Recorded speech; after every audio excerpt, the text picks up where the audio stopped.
buongiorno, benvenuti alla TG Sicilia. Le principali notizie. A Palermo un magazziniere ucciso in centro con 4 colpi di pistola. Sconcerto tra i negozianti della zona. A Carini lite tra vicini di casa e aggressione in pieno giorno a colpi di coltello. 2 feriti e una denuncia. Il racconto della donna che ha assistito alla scena. Tutti sui banchi di scuola da oggi in Sicilia con i soliti problemi, solo il 4% degli edifici è a norma.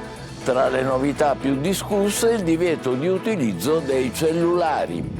Nelle scuole della regione da quest'anno si studia anche la testimonianza e la drammatica fine di Don Puglisi, ucciso da Cosa Nostra 23 anni fa perché allontanava dalla mafia bambini e giovani di Brancaccio.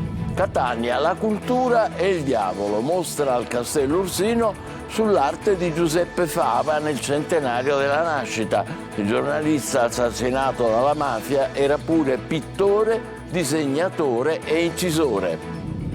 Clamorosa bocciatura, la Corte dei Conti stronca Agrigento capitale della cultura. Ritardi, caos gestionale, fondi pubblici a rischio, un'occasione storica che potrebbe trasformarsi in un fallimento. La bambina più bella d'Italia è siciliana, di Santa Croce Camerina. Si chiama Diva, ha 6 anni e sogna di diventare agente di polizia, oppure dottoressa. Calcio, poi Giampaolo apre e chiude col Sud Tirol, ad Ospetta con rete in avvio. E sul finale di partita vale il successo per il Palermo, che raggiunge in vetta la vetta della classifica seppure in coabitazione. Bagno d'umiltà per il Catania a Cosenza, i rossazzurri battuti pesantemente per 4-1 dai calabresi, prima sconfitta stagionale, primi gol subiti dagli etnei, ma a preoccupare è la prestazione.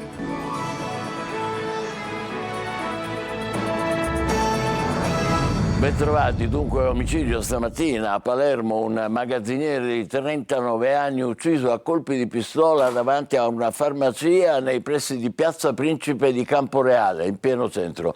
Si cerca il killer all'origine del delitto, forse una lite. Roberta Lunghi.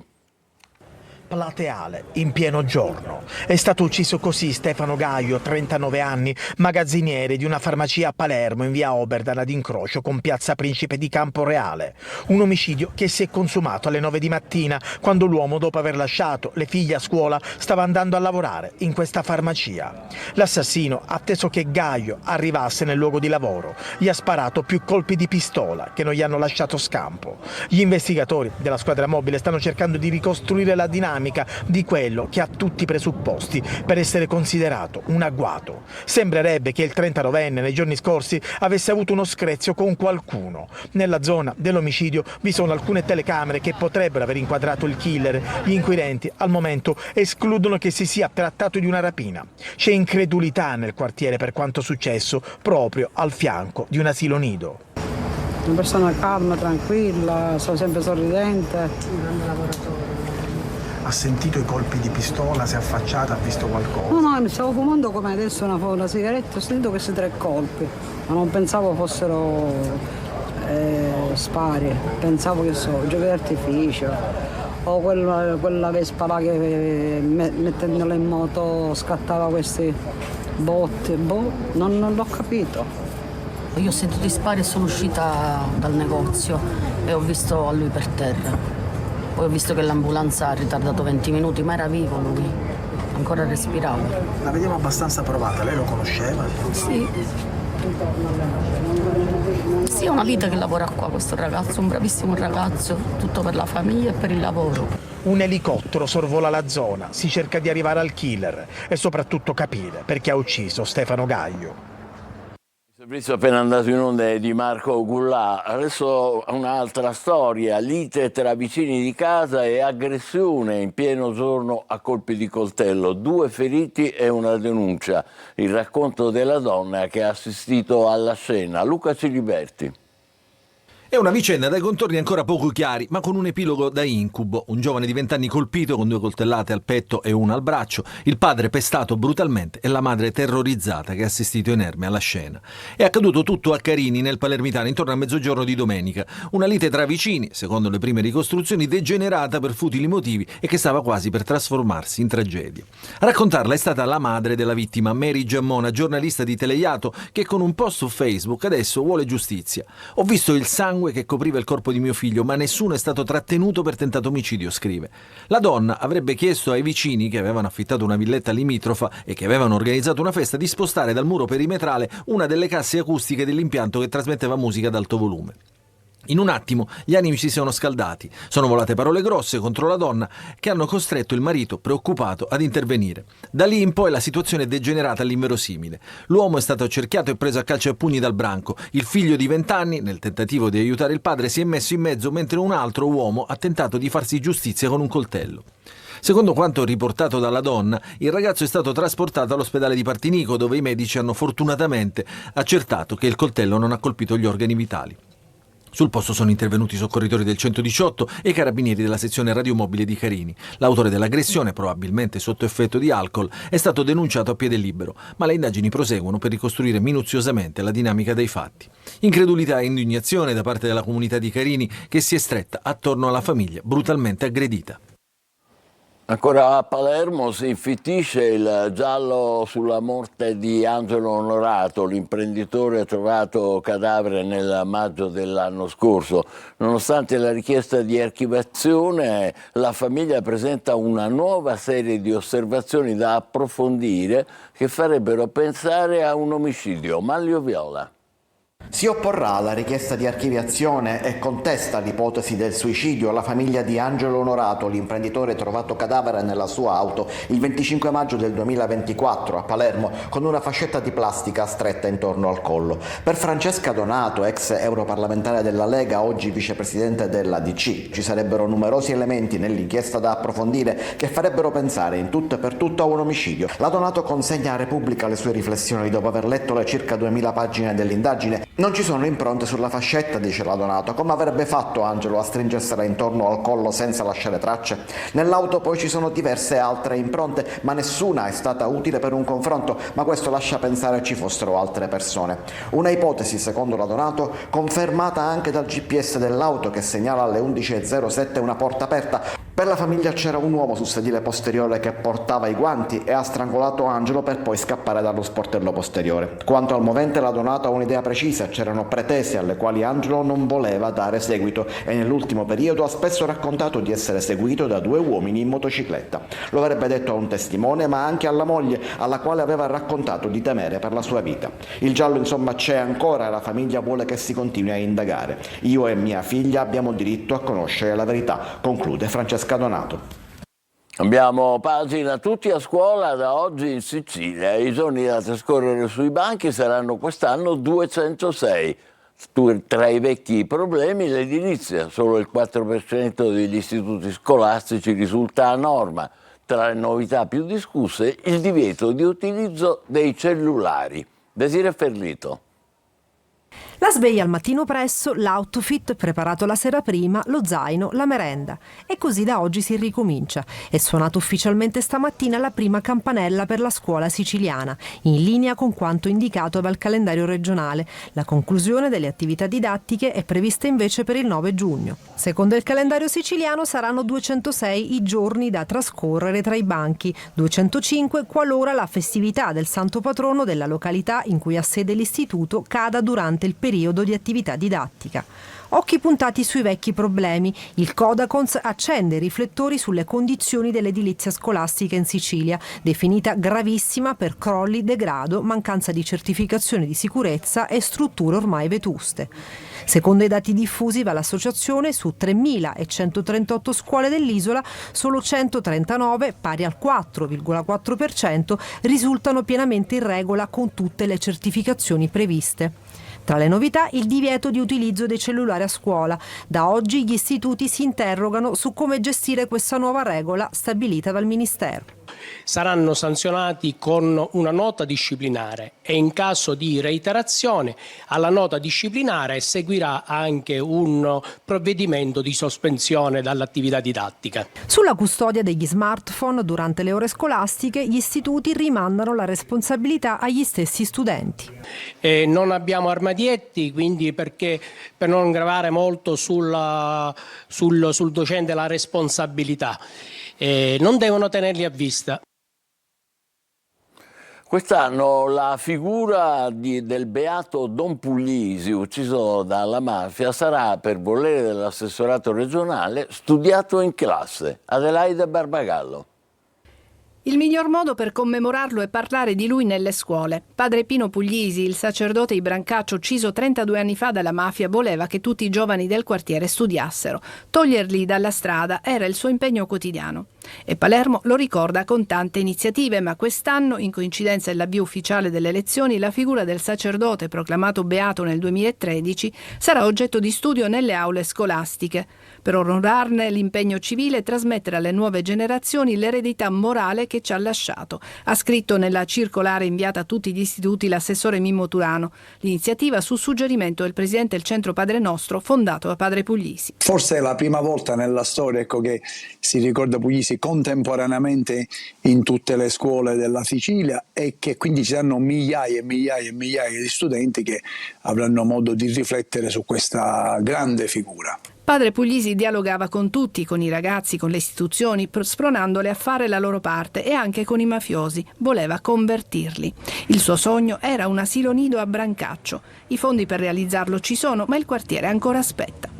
Poteva essere iniziato già a dicembre dello scorso anno, e il Consiglio Comunale non l'ha approvato, e oggi stanno lavorando per cercare di approvare finalmente questa delibera delle opere pubbliche triennale dove è inserito l'asilo nido. Padre Puglisi puntava sul cambio di mentalità e cultura. I bambini, diceva, devono capire che non c'è solo odio e violenza.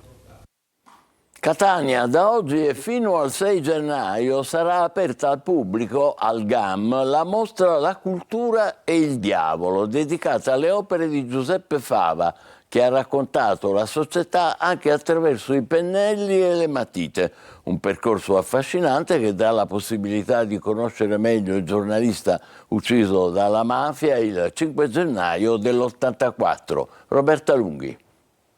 Perché un uomo è quello che è, e trovare una giustificazione, sperare, la speranza di poter redimere. Sono le due eredità di Giuseppe Fava, parola di chi ha conservato l'archivio storico della sua produzione, che racconta di un uomo capace di esprimersi in tutti i modi possibili. La scrittura, poi la pittura, il disegno, le incisioni. Nel centenario della nascita di Giuseppe Fava, nella Galleria d'Arte Moderna in via Castellursino a Catania, fino al 6 gennaio si potrà visitare La cultura e il diavolo, l'arte di Giuseppe Fava tra impegno civile, politico e intellettuale, promossa dalla Fondazione Giuseppe Fava e dalla famiglia del giornalista ucciso dalla mafia, in collaborazione con il Comune di Catania e il patrocinio dell'Accademia di Belle Arti. Che cosa viene fuori di Giuseppe Fava che non conoscevamo? Viene fuori la figura dell'uomo vicino alla gente.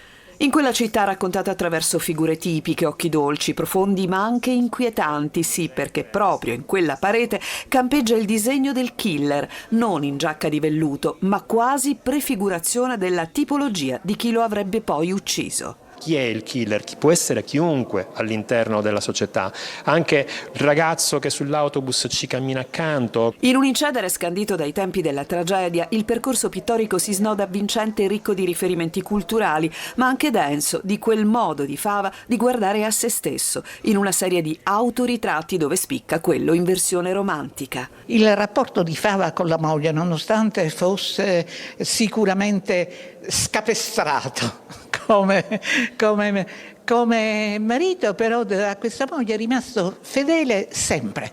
Questa sera nella corte della GAM alle 21 in anteprima nazionale verrà proiettato con ingresso gratuito il documentario L'ultima fila, storia di Pippo Fava. Lasciamo Catania per parlare di una clamorosa bocciatura. La Corte dei Conti stronca Agrigento, capitale della cultura. Ritardi, caos gestionale, fondi pubblici a rischio. Un'occasione storica che potrebbe trasformarsi in un fallimento. Davide Sardo. È una bocciatura netta quella della Corte dei Conti sulla gestione di Agrigento Capitale Italiana della Cultura 2025. Nel mirino ritardi, conflitti interni e scelte discutibili che rischiano di svuotare di senso l'evento. Il giudizio arriva dopo 144 pagine di istruttoria firmata dal presidente della sezione di controllo Salvatore Pilato. Parole durissime. Criticità, confusione, mancanza di coordinamento. Su 44 progetti previsti, solo 18 hanno spese reali, una decina non sono mai partiti. Mancano poco più di 3 mesi alla fine dell'anno, con oltre 6 milioni di fondi pubblici già in ballo da Comune, Regione e Ministero della Cultura. 11 i rilievi principali: rendicontazione lenta, nessun controllo sui costi e persino assunzioni a tempo indeterminato per un evento che scade nel 2025. Scelta definita incomprensibile. Caso emblematico quello dell'ex direttore Roberto Albergoni, dimessosi dopo aver firmato contratti stabili. Il successore Giuseppe Parello ha avviato licenziamenti e chiesto consulenze legali sui premi di produttività, come 45 milioni di euro al vecchio direttore generale. La fondazione ha tempo fino al 25 settembre per difendersi. Se le controdeduzioni non convinceranno, l'udienza si terrà il 7 ottobre. Il rischio è concreto, da occasione storica a clamorosa occasione mancata. È siciliana di Santa Croce Camerina, ha 6 anni, la bambina più bella d'Italia. Si chiama Diva. La passione per i concorsi gliel'hanno trasmessa la mamma, vincitrice di titoli come Miss Mamma e Miss Sorriso, e il fratello Diego, incoronato Mister Baby Mondo. Servizio di Veronica Barbarino. Sogna di diventare poliziotto o dottoressa, ma intanto, a soli 6 anni, ha già conquistato una platea nazionale. Lei è Diva Corallo, la bambina di Santa Croce Camerina che a Roma, rappresentando la Sicilia, nella categoria 5-8 anni, è stata incoronata bambina più bella d'Italia. Un successo che nasce dalla sua spontaneità e dal sostegno dei genitori, Giorgio e Federica. Sin da piccola io comunque cercavo questi vari concorsi per poter partecipare perché mi è sempre piaciuto, quindi io li ho fatti, poi ho avuto giustamente bambini e me li sono portata dietro per fare queste esperienze. Ho iniziato col maschietto, poi il maschietto ha vinto le sue fasce e quant'altro, ha deciso di non partecipare più e mi sono dedicata anche alle piccole. A soli 2 anni, Diva aveva già conquistato la fascia di Miss Baby Reginetta sul mare. Oggi, oltre al titolo nazionale, si porta a casa anche il premio Like, che la incorona come la più votata sul web. Mi sono sentita contenta, felicità e sono orgogliosa di vincere questa fascia. Mi sono divertita, è stato stupendo fare la sfilata là, aspettare, è stato bellissimo. Ma il sogno non finisce qui. Il prossimo traguardo sarà a Milano a novembre, dove Diva proverà a conquistare l'Europa. Brava Diva col suo bacino. È il momento della nostra pausa. Tra poco il calcio con la vittoria in trasferta del Palermo e la pesantissima sconfitta del Catania a Cosenza. State con noi, vi aspetto.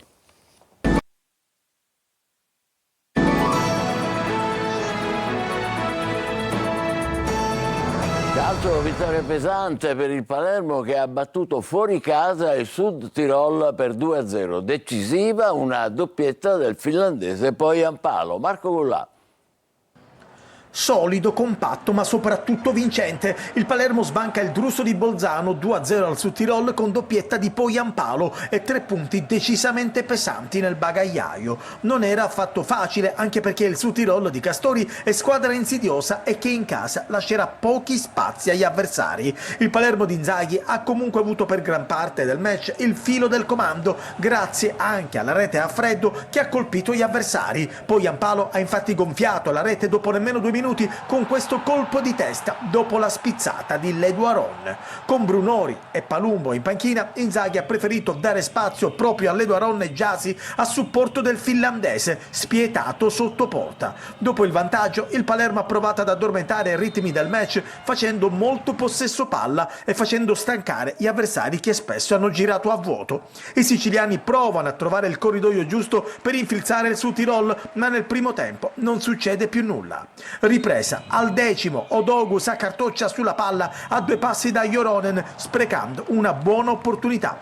Poi Leduaron è egoista e anziché servire al centro ai compagni preferisce tirare. I cambi danno maggiore frizzantezza al Palermo che a 10 minuti dal 90° raddoppia. Palumbo scappa via, imprendibile, poi palla deliziosa per Poyampalo che controlla e piazza all'angolino e 2-0 e 3 punti in naftalina. Il Palermo vince e torna primo assieme a Frosinone, Modena e Cesena. È una grande vittoria, veramente. Avevo chiesto alla squadra di venire a fare una battaglia, abbiamo fatto veramente una grande gara di battaglia, di sofferenza, ma ribattendo colpo su colpo, e poi è chiaro che speravo che facendo battaglia poi il nostro talento potesse portarci a vincerla.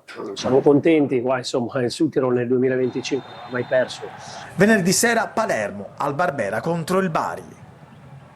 Partita da dimenticare del Catania, battuto nettamente a Cosenza, 4-1. Marco Carli. Siamo stati a volte molli, soprattutto nei duelli, ma anche quando avevamo la palla a non accelerare, a non velocizzare l'azione. Si può dire un bagno di umiltà? Lo stavo dicendo io, queste partite poi ti servono.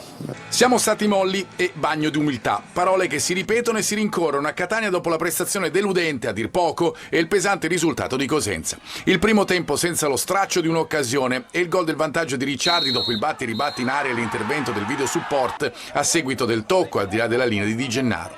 Nella ripresa ti aspetti un Catania diverso e così non è. Il Cosenza spinge, arriva anche l'errore di Dini sul gol del 2-0 di Florenzi. Ci vogliono i subentrati per cambiare le cose. Lo fa Lunetta, uno dei pochi se non l'unico a confermare il livello delle prime partite. 2-1 e gara riaperta ma subito chiusa dalla fuga di Kuan per la rete del terzo gol calabrese e sconfitta ingigantita nelle proporzioni dal 4-1 di Langella. Ci sono anche le traverse colpite da Forte e da Di Tacchio nel finale. Il suo ritorno è importantissimo per dare alternative in mezzo. Jimenez in quella zona non convince, mentre in attacco si aspetta Caturano. Una piccola contrattura, lui ha questo fastidio un po' diramato, non su un punto, e quindi dobbiamo essere attenti a capire se è una cosa passeggera da niente oppure se è una cosa che gli può pregiudicare una partita da 45, 60 o 90 minuti. Sasà sta lavorando come Alex Rolfini, ci auguriamo tutti che possano rientrare il prima possibile, se il prima sarà la partita con il Sorrento saremo felici, altrimenti li aspetteremo. 3 vittorie in 4 partite per il Trapani che al provinciale batte anche la Casertana per 2-0. Franco Cammarasana. 10 punti in 4 partite, senza gli 8 di penalizzazione, il Trapani starebbe da solo al comando della classifica. Una vittoria importante quella sulla Casertana, anche una sorta di rivincita. Lo scorso 27 aprile infatti la Casertana vinse al provinciale centrando la salvezza, ma al contempo negando al Trapani le residue possibilità di disputare i play-off. Ieri, come previsto alla vigilia, non è stato facile avere la meglio su una squadra ben messa in campo e subito pericolosa al nono con Callon. Granata, per l'occasione con la difesa a 4, avrebbero potuto sbloccare la gara al 19° sugli sviluppi di un angolo, ma la traversa ha negato a Grandolfo la gioia del gol. Brividi per il Trapani anche al 14° della ripresa, quando sugli sviluppi di un calcio piazzato Vano ha colpito la traversa. Al 22° però, su un cross dalla sinistra di Di Noia, Grandolfo ci mette la zampata vincente e sblocca il risultato. La Casertana si sgonfia e 5 minuti dopo Ciotti la punisce ancora in una delle sue veloci scroppate. Al 30° Casertana vicina al gol, ma la difesa granata esce vincente da una furibonda mischia quasi sulla linea di porta. A fine gara Grandolfo e soci sotto la curva per godersi un bagno di applausi. Fallita la società del calcio messinese, l'ACR Messina. A deciderlo è stata la sezione fallimentare del Tribunale di Messina su richiesta della Procura. La società attualmente è per l'80% delle quote proprietà di AAD Invest e per il 20% di Pietro Sciotto. Nella sentenza i giudici scrivono che i debiti rilevanti, la mancanza di liquidità rendono ormai manifesto e irreversibile lo stato di insolvenza, e cioè che l'imprenditore non è più in grado di far fronte ai debiti. Nominata la curatrice fallimentare, la dottoressa Di Renzo, che dovrà provare a garantire la prosecuzione dell'attività sportiva. Nel frattempo la strada immediata potrebbe essere quella di ottenere un esercizio provvisorio per evitare l'esclusione dal campionato. Ci fermiamo qui, grazie per l'attenzione e buon pomeriggio.